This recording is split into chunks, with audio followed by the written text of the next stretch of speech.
कबीर साहब अपने शिष्यों को उपदेश दे रहे थे। बेटियों को दहेज देने के बजाय उन्हें शिक्षा दो।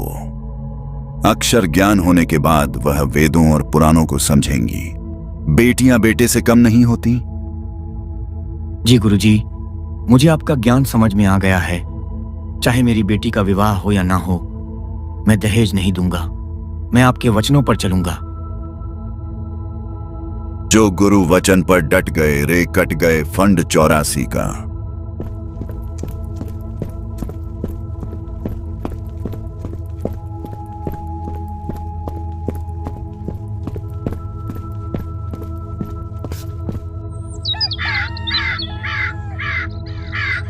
कन्हैयालाल की एक ही संतान थी, कामिनी, एक चुलबुली, होशियार और पढ़ाई में अव्वल लड़की। उसकी माँ तब दुनिया छोड़ गई थी जब वह सिर्फ 4 साल की थी।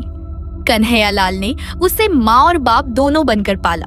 खेतों की जुताई से लेकर घर के काम तक सब कुछ अकेले संभालते हुए उसने अपने गुरुदेव की शिक्षाओं पर चलने का निश्चय किया था।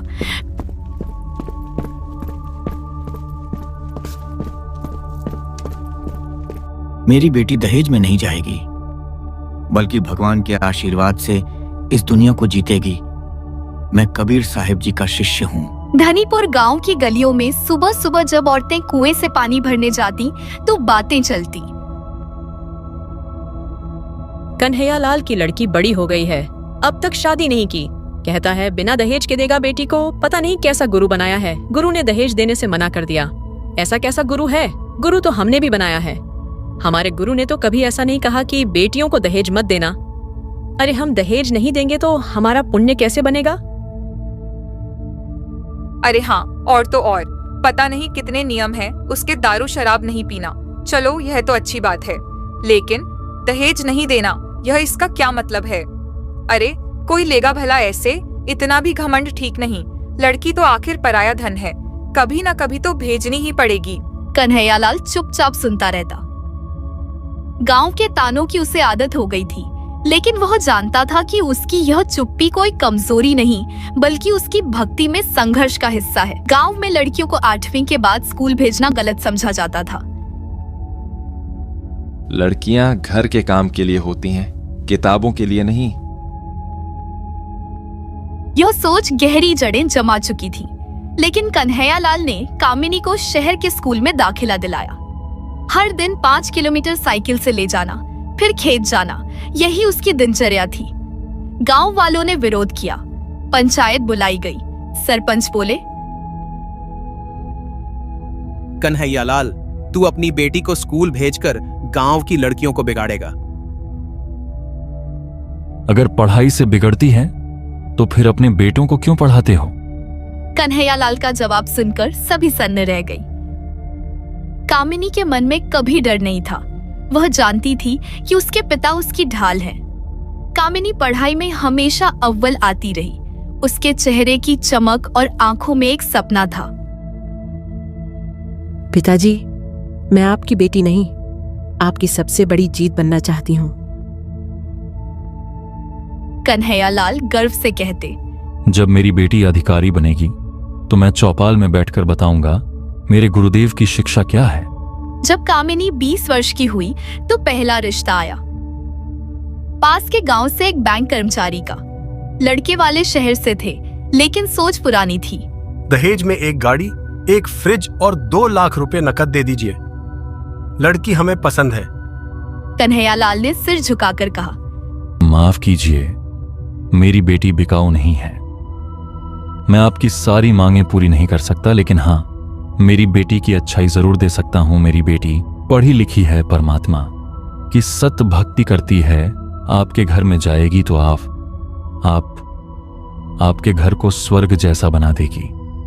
रिश्ता टूट गया। गांव में हल्ला मच गया। कन्हैयालाल ने रिश्ता ठुकरा दिया। इतनी हिम्मत, अब बेटी कुंवारी रह जाएगी सारी उम्र। कन्हैयालाल चुप रहा, लेकिन उस रात उसने आसमान की तरफ देखा और कहा, हे गुरुदेव, आपका ही सहारा है। कामिनी अब गांव की पहली लड़की बन चुकी थी जो स्नातक की पढ़ाई के लिए शहर जा रही थी। यह निर्णय कन्हैयालाल के लिए आसान नहीं था। हर तरफ बातें होने लगी। लड़की को अकेली शहर भेज दिया। कन्हैयालाल का दिमाग खराब हो गया है। कल को कुछ गलत हो गया तो कौन जिम्मेदार होगा? कन्हैयालाल इन बातों से डगमगाया नहीं। उसने बेटी को स्टेशन तक पहुंचाया और जाते वक्त बस इतना कहा, बेटी, याद रखना तुम गुरुदेव की वचनों पर चलना, उनके शिक्षाओं को कभी भूलना मत। दुनिया कुछ भी कहे, तुम खुद से कभी मत हारना और भक्ति करती रहना। कामिनी की आंखें भर आईं। पहली बार वह पिता से दूर जा रही थी। परमात्मा का आशीर्वाद उसके साथ था। शहर का कॉलेज एक नया अनुभव था। यहाँ लड़के लड़कियां बराबरी से पढ़ते और अपने विचार खुलकर रखते थे। कामिनी ने खुद को किताबों में डुबो दिया। सुबह 6 बजे उठना, सुबह नित्य नियम करती नाश्ता खुद बनाती, फिर कॉलेज, लाइब्रेरी, दोपहर की आरती, संध्या आरती और वापस कमरा। यही दिनचर्या थी। पढ़ाई के साथ साथ भक्ति करती और वह राज्य लोक सेवा आयोग PCS की तैयारी करने लगी। वह जानती थी कि एक अधिकारी बनकर ही वह अपने पिता की उम्मीदों को साकार कर सकती है। हर हफ्ते पिता को चिट्ठी लिखती, पिताजी, मैं हर दिन खुद को आपकी मेहनत के लायक बनाने की कोशिश करती हूँ। भक्ति सिमरन ज्यादा से ज्यादा करती हूँ। उधर गांव में कन्हैयालाल अकेले हो गए थे।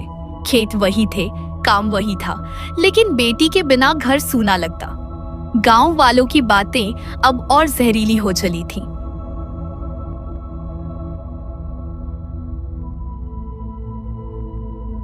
बेटी शहर में अकेली है, भगवान बचाए। लड़की को पढ़ा के कौन सा चांद तोड़ लेगा यह? कन्हैयालाल अब जवाब नहीं देते, सिर्फ मुस्कुराते।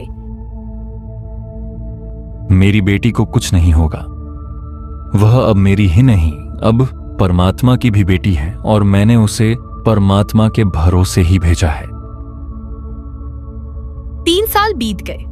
कामिनी अब PCS के अंतिम राउंड तक पहुंच चुकी थी। इंटरव्यू बाकी था। इस बार अगर चूकी तो 1 साल और तैयारी करनी पड़ती। अब और आगे पढ़ने के लिए उनके पास कोई पैसे नहीं बचे थे। कबीर परमात्मा की ही रजा से कामिनी ने एक पुराने कंबल पर बैठकर अपने किराए के कमरे में पिता की चिट्ठी खोली। उसने चिट्ठी के अंदर देखा तो पैसे पड़े थे। उसने चिट्ठी को छाती से लगाया और मन ही मन कबीर परमात्मा को हृदय से याद किया और प्रार्थना की, और फिर वो इंटरव्यू के लिए पहुंची। इंटरव्यू में कामिनी से एक सवाल पूछा गया, आप दहेज प्रथा के बारे में क्या सोचती हैं? कामिनी ने दृढ़ता से उत्तर दिया, मेरे पिता अपने गुरुदेव की शिक्षाओं पर चलते हुए मेरी शादी के लिए एक पैसा भी दहेज नहीं बचाया, लेकिन मेरी पढ़ाई के लिए अपनी पूरी जिंदगी की कमाई लगा दी। यही मेरे देश की जरूरत है। बेटियां जो बोझ नहीं, उम्मीद है। बोर्ड के सदस्य सन्न रह गए। किसी ने पहली बार इतना भावनात्मक लेकिन सशक्त उत्तर दिया था। रात 9 बजे रिजल्ट आया। कामिनी वर्मा, राज्य प्रशासनिक सेवा अधिकारी, रैंक 41। उसने पिता को फोन मिलाया। हेलो सत साहेब, पिताजी। हाँ बेटी सत साहेब, कैसी हो? पिताजी, मैं परमात्मा की दया से अब अधिकारी बन गई हूँ। कन्हैयालाल की आंखों से आंसू बह निकले। उसने कहा, जय हो बंदी छोड़ की। हे भगवान, तूने मेरी जिंदगी सफल कर दी। अगले दिन स्थानीय अखबार की हेडलाइन थी, बिन दहेज की बेटी बनी अधिकारी। गांव वालों को मिला करारा जवाब। पत्रकार कामिनी से मिलने आए। कैमरे के सामने उसने कहा, अगर मेरे पापा गुरुजी की बात नहीं मानते और दहेज के सामने झुक जाते तो आज मैं किसी रसोई में झुकी होती। गांव की महिलाएं पहली बार सोचने लगी, क्या वाकई हमारी बेटियां भी इतना कर सकती हैं? कामिनी की सफलता की खबर जैसे ही गांव तक पहुंची, घनीपुर की हवाओं में बदलाव आ गया। जो जुबानें पहले ताने देती थीं, अब तारीफ के गीत गा रही थीं। कन्हैयालाल की बेटी ने तो कमाल कर दिया। पहली लड़की जो अफसर बनी हमारे गांव से। बिन दहेज की बेटी अब सबकी बेटी बन गई। कन्हैयालाल अब चौपाल में सम्मानित अतिथि के रूप में बैठते। पहले जो आंखें उनकी गरीबी पर हंसती थीं, अब झुककर सलाम करती थीं। करीब 4 साल बाद जब कामिनी गांव लौटी तो वह अब वही पुरानी कामिनी नहीं रही थी। अब उसकी चाल में आत्मविश्वास था, चेहरे पर गरिमा और आंखों में साहस व निर्णय की चमक थी। गांव की बच्चियां उससे देखकर कहती, दीदी की तरह हमें भी पढ़ना है, मैं भी अधिकारी बनूंगी। कन्हैयालाल की आंखों से खुशी के आंसू रुक नहीं रहे थे। देखा बेटी, तू अकेली नहीं लड़ी, तूने एक पूरी पीढ़ी को सोचने पर मजबूर कर दिया। अब वो समय आ गया था जब समाज खुद रिश्ता लेकर कन्हैयालाल के पास आने लगा। हमारे बेटे को दहेज नहीं चाहिए, आपकी बेटी तो बहुत लायक है। पहले जो लोग कन्हैयालाल को दहेज के बिना लड़की का रिश्ता ना मिलने की बात कहते थे, अब वही लोग रिश्ते की लाइन में खड़े थे। कन्हैयालाल ने कामिनी से कहा, बेटी, अब समाज ने अपनी सोच बदली है। अब तुम खुद तय करो कि क्या चाहती हो। पिताजी, मैं शादी जरूर करूंगी, पर गुरुजी के बताए अनुसार न दहेज दूंगी, न लूंगी और न ही झुकूंगी। एक दिन एक चिट्ठी आई। भेजने वाला था अमन शर्मा, एक शिक्षक जो दिल्ली में सरकारी स्कूल में पढ़ाते थे। उसने लिखा था, मैंने आपके बारे में पढ़ा, आपके विचार सुने, मुझे आपके आत्मसम्मान से प्रेम हुआ है। मैं भी एक शिक्षक हूं, आपके बराबर नहीं, लेकिन आपकी सोच का सम्मान करता हूं। अगर आप मुझे एक साथी की तरह स्वीकार करें तो मैं गर्व से कहूंगा, मुझे दहेज नहीं, कामिनी जैसी सोच चाहिए। आपका पत्र मेरे लिए प्रस्ताव नहीं, आदर है। मैं आपको एक साथी के रूप में देखना चाहूंगी, बिना दिखावे, बिना शर्त। शादी की तारीख तय हुई। समारोह सादा था। कबीर साहिब जी के आश्रम में सिर्फ परिवार और कुछ करीबी लोग। ना बैंड बाजा, ना घोड़ी, ना महंगा लहंगा, ना सोने की जंजीरें। सिर्फ साधारण कपड़ों में अधिकारी कामिनी ने अमन का हाथ थामा और कहा, आज मैं किसी दहेज के बोझ में नहीं, बराबरी के रिश्ते में बंधी हूँ। सारा गांव मंत्रमुग्ध था। हर राज्य से संस्थाएं उन्हें बुलाने लगी। कॉलेजों, पंचायतों और सरकारी मंचों पर कामिनी बोलने जाती और हर जगह एक ही बात कहती, पूर्ण परमात्मा की बताई हुई सतभक्ति से इंसान यहाँ भी सुखी रहता है और अंत में सतलोक चला जाता है।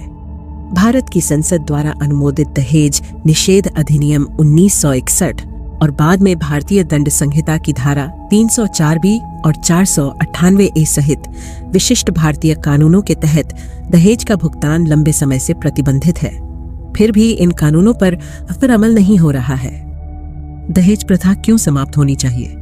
दहेज की उच्च मांग के कारण महिलाओं को परिवार पर वित्तीय बोझ के रूप में देखा जाता है और कई माता पिता लड़कियों का गर्भपात करा देते हैं या उन्हें जन्म के बाद मरने देते हैं।